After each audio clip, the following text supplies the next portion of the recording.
Hi, my dear friends. How are you? I hope you're having nice times with these pandemics that we are living.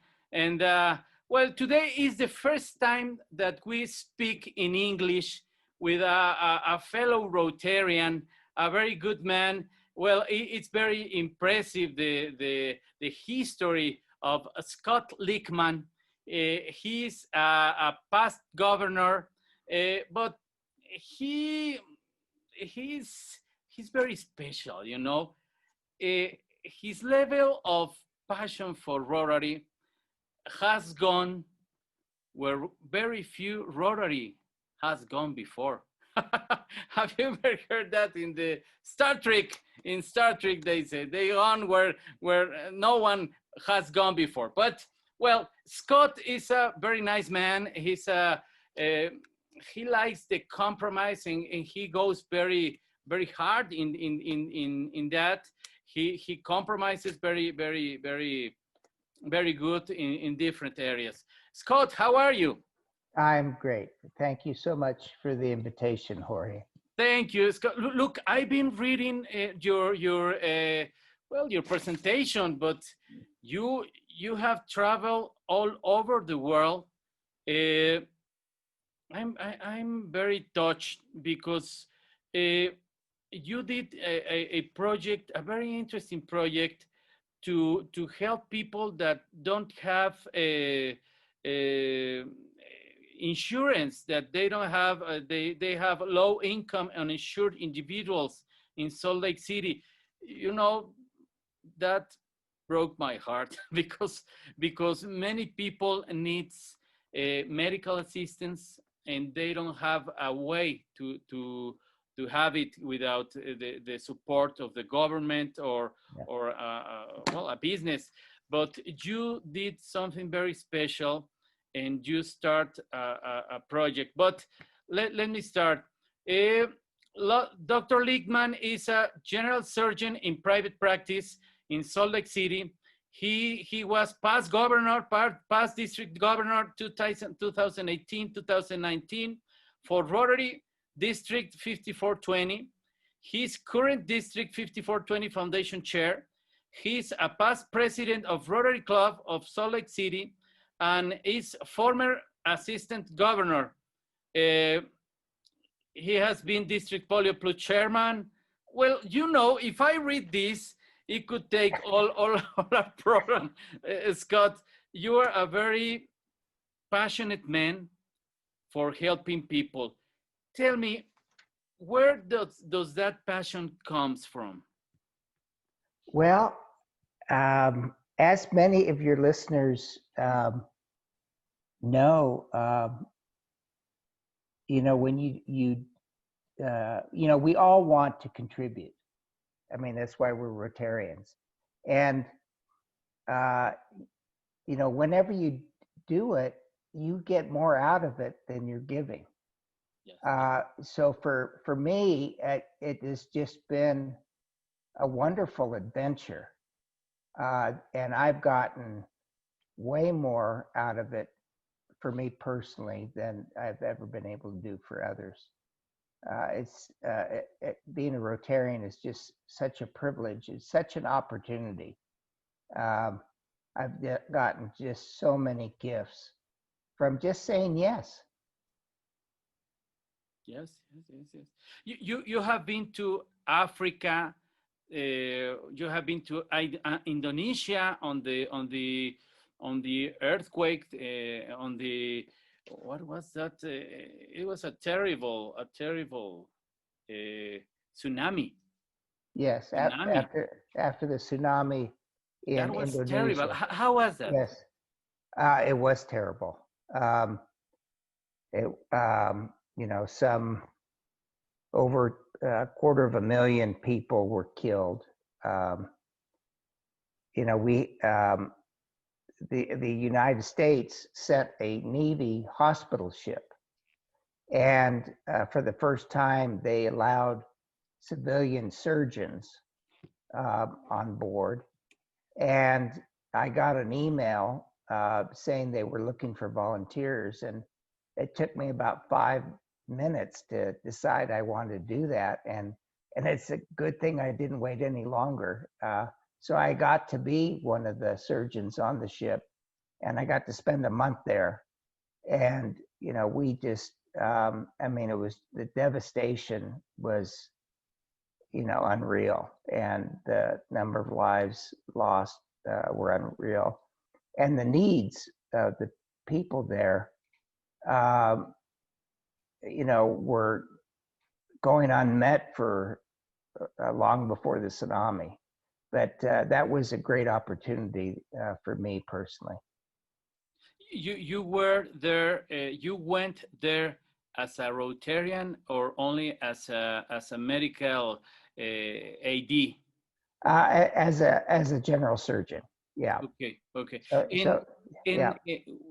Was there any Rotarians helping or Rory participate in? There were lots of Rotarians that participated, and you could read about them in the Rotarian magazine. But the tsunami affected mostly Indonesia, but also Thailand and southern India. And I know, having visited subsequently, I know that Rotarians were very much involved in relief efforts after that. Yes. And tell me, you were there as a medical, but you were a Rotarian. Yes. So Yes. as a Rotarian, what was your experience? You talked to Rotarians to send to get help for the people there, or you were only helping as a medical Yes. surgeon? I was helping. My job was to take care of patients. Okay, okay, And the only way off and on the hospital ship was by helicopter. But I okay. did get a couple of chances to go abroad. I was able to operate at a army, an Indonesian army base, um, and I got to meet lots of Indonesians, and they're just the nicest people, and they were so grateful. And as I was reading your presentation here, I'm thinking that you love that part of the planet, India, Indonesia, Thailandia. Why is that, my dear friend? Why is that? I just love learning about other cultures. Uh, it's just I love the variety. I love learning how different cultures. They're obviously very successful, and they do things differently. I remember when I was 20 years old, I went to Japan for the first time, and it was just so different, so strange to me, that I had been unaware of before. And so ever since that trip, I love going. And that's the great thing about Rotary, is that we um, include more than 200 countries and territories, and every culture in the world, every religion in the world is in Rotary. So whenever I go abroad, I usually try to find a Rotary Club meeting to go to. And I know that I will find friends there that I just haven't met yet. Tell me one experience that leave you a mark in your heart there as a Rotarian. We had the Rotary International Convention in Salt Lake City in 2007. Some of your Rotarians listening may remember that. It was the best convention ever, Okay. and I'm sure they will agree. Um, but anyway, I met some father and son Indians, Rotarians there, and I subsequently visited them. And it led to 8 um, different trips that I organized for Utah Rotarians to go to India, where we got the chance to, give the oral vaccine to children in India. And on one of these, and on the Indians, some of your listeners will know, they had just a wonderful greeting, um, to say hello or goodbye, what we would say. But what they do is they put their hands together and they bow and they say namaste. And what namaste means is I acknowledge the divinity inherent within you. Wow. It's just wow. Wow. So I love India. I took a group of about I want to say 16 Rotarians, most of them for my club, Okay. and we went and we gave the polio immunizations, and it was quite remarkable. All of a sudden, there were some Muslim families that previously had not gotten their kids immunized because the Hindus, they were suspicious of the Hindus telling them that they should have this done. But when we showed up, apparently they felt, well, maybe this is important. So they brought their kids to get immunized, and that made us feel useful. And then on the way back to the bus to take us back to our hotel, again, this was a slum area, a place where tourists are not seen. And I was walking by myself between 2 groups of Rotarians, and a fellow about my age was riding a bicycle, and he spotted me, and he rode over to me, and he jumped off his bike, and we walked a little bit, and he said, "Where are you from?" And I said, "The United States." And we walked a little further, and he said, "What are you doing here?" And I said that I'm with Rotary, and we're here to immunize children with the vaccine for polio. And we walked a little further, and he said, "Well, what do you get out of it?" And I said, "A world free of polio." And we walked a little further, and he said, "Namaste." Wow. And he got on his bike and rode off. So people is always very suspicious because they think that you want something out of them, something out. I give you this, but you have to give me that. So when they meet Rotary people that say this is for you, I don't want nothing. I'm just doing something good for the people, for the planet. You are a passionate also for the planet, isn't it, Scott? You are a chairman of the board of Citizens Climate Education. Yes. Yeah. You work as is that a project of Rotary? No, but everything overlaps. If you look at the Rotarian magazine, and I don't know if The maybe it's Seventh Avenue. a different magazine from Mexico's. Yes. Yeah.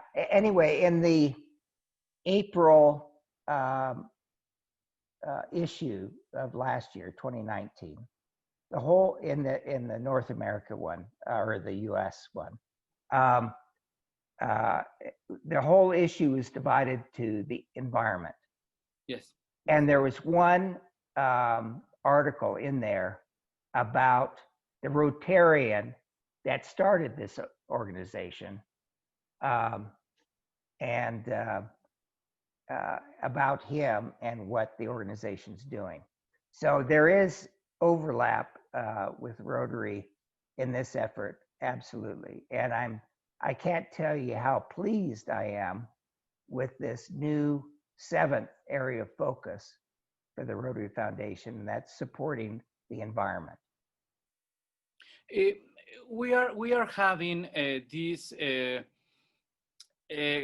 competition from different countries to have a I don't know. For example, in Mexico, there's a place in Baja California where they are killing a fish called la vaquita marina. It's like a dolphin. It's like a dolphin, but they eat these fishes. I don't remember the name, but they are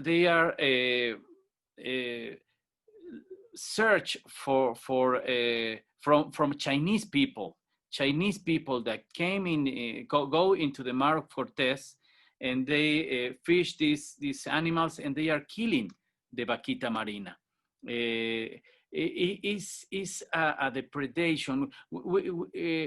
Humans don't have a boundary to limit their ambitions. How do you think is possible to stop that ambition for money, for power, to save the climate, to save the green areas, to say it's a clash, don't you think? Yes. Well, it's all about incentives and penalties. Now, what citizens climate education is working for, what we're focused on, is passing legislation in the U.S. Congress that puts a fee on carbon. If we can make anything made of carbon, like oil, coal, natural gas, if we can put a fee on that, make it a little bit more expensive, then people will use less of it. And what we propose to do with the money raised from this fee is to give a dividend, a check, to American households. And we've done studies on this, and the lower income people, because they use less energy, would actually get a dividend that more than outweighs how much they would end up spending more on carbon products. And we also want to put a adjustment at the border so that this would encourage other countries exporting goods to the United States to put a tax on their carbon in their home countries rather than pay it to the US. So it makes a lot of sense. And so Milton Friedman, economist, from decades ago. Yes. I know him. Yes. He said, if you want more of something, you give incentives. If you want less of something, then you tax it. Very good idea. Yes. Well, that's the solution, to put some laws that protect the different areas, either a wood, either the sea, either the people, the mountains, and but they have to be enforced by the state. Yeah. To protect. Yeah. Well, you are a multitask Rotarian, so you also went into teaching laparoscopic surgery. You know, when I was when I have my problem with the appendix, Yeah. they told me we are going to do a laparoscopy. What's that? I just want to go home. And, and then they told me is this little incision where Yeah. they put a camera and they operate, and when you wake up, there are no scars, there are no. It's wonderful, laparoscopic. Tell me about that. Well, I got the chance to go to Mongolia. The surgeons there were interested in learning removal of the gallbladder using a laparoscope. So I went there and taught the surgeons there a couple of times, and it's great fun. But one of the things I've learned, you know, often when we do these global grants, countries in the north or people in the north tend to think, well, I guess we all do this, you know, we think we know what somebody else needs. And that's the surest path to disaster. What you want to find out is, what do they want? What do they need? And help them get what they need. So, for instance, we might think they need clean water and sanitation or we think they need vaccines, and they may be resistant to those things. And I remember a surgeon in Colombia who had a mobile van, and he would fix hernias in the van. You know, he would drive around, go to places, you know, where they didn't have healthcare. And what he told me was that when I fixed the hernia on a village elder, then they're more receptive to hear what else you have to offer. But if you go in there and tell them, oh, this is what you need, then they are resistant. So it's about relationships. And so any global grants, which I love global grants through Rotary, I always want to help them achieve what they want. And then it's much easier to get done. And much more fulfilling for all involved. Tell us, we are going out of time, but tell us about this very impressive project. Coordinate comprehensive health care for low-income uninsured individuals in Salt Lake City. Health is, well, it's a very complicated subject, because if you're healthy, well, doesn't pass through your mind. But if you have a little pain in your toe or in your head or and you start worrying, and what am I going to do? I don't have insurance. It's going to be very expensive, and I can't afford it. And well, it's a very delicate subject. But you went and try, I don't know if you did it, and try to solve this subject for people, well, less fortunate. How does this happen? Well,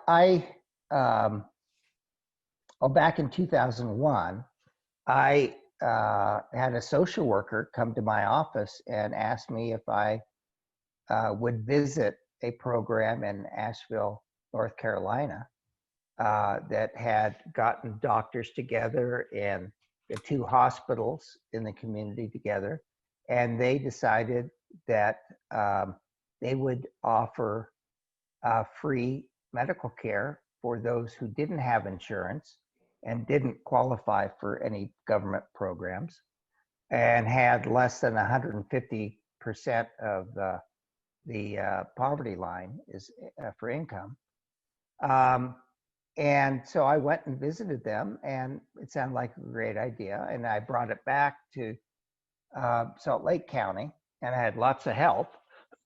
I worked mainly recruiting doctors, and there were other people that recruited the hospitals. Excuse me. And we had 9 hospitals that agreed to do this. And actually, it actually helps the hospitals because it stops people from coming to the emergency room, which is the most expensive care is delivered there. So if you can get somebody, signed up with a primary care doctor, then they'll end up going there instead of the emergency room, to get routine care. And if you can have, I get sent patients who've gone to the emergency care, 9 times with gallbladder pain, and they're given, some narcotics and they feel better, and then they're sent home and they don't get the problem fixed. So a hospital has to absorb, these 9 visits and workups, whereas it'd be much cheaper just to take care of their problem. So it's a great program, but it's only a Band-Aid. I mean, it helps a limited number of people in our county. We need, in the United States, we have a healthcare system that has evolved over time. It's not a system that anyone would design. And as you're probably aware, this is a big area of debate, and something we Americans haven't agreed on yet. Scott, the person that invited me to Rotary was my dear friend Frank Devlin. He was a great human being, and he was always, like you, looking how to help people. Do you think that is an alert to detect someone that can be invited to Rotary? That need to help, to help the others. Do you think that is a quality, or not everyone in that condition is a candidate to? I think you've hit on something there. I think if you find somebody that likes to do service, yeah, by all means, introduce Rotary to them, because I can't tell you how many gifts I've gotten from Rotary. For example, ending polio. I've gotten to go, give the immunizations actually 9 times. Now, if I were not a part of Rotary, would I have thought, I should eradicate polio? No, I would never think that. We did a global grant building toilets for girl students in 13 schools in India. Now, if I weren't a Rotarian, I might have read about the problem of having girls drop out of school when they reach puberty because they're not separate toilet facilities for girls. I might have read about it and thought to myself, oh, somebody should do something about that. But because of Rotary, I got to do something about it. And that project immediately impacted 4,000 girl students who immediately came to school. And even in my own community, we give dictionaries to third graders. And for some of those third graders, this is the only book they have at home, the only book they have for themselves. Now, without Rotary, would I have thought, oh, I should go out and buy some dictionaries and give them to third graders? No, the thought would never occur to me. So I think if you find somebody that likes to be of service to their fellow human beings, introduce them to Rotary, because the Rotary Foundation is there to help us do good in the world. We have gone a long way in polio. And we are winning the battle, I believe. What do you think from your point of view, from your experience traveling all over the world and seeing in many cases different approaches and different problems? What do you think, Scott, is going to be the next challenge for Rotary after polio? Oh, after polio. Well, that's a good question. And that's way above me. That's a question for your the trustee or the board of director that covers your area. I don't know what it will be. I've heard people argue they will never do such a thing again because this has been just too hard, much harder than they ever imagined. I personally think, I mean, what we don't think about is, excuse me, we're making history. This is the greatest public health initiative in the history of humankind. You know, I recently got a chance to watch some video of the moon landing back in 1969, and I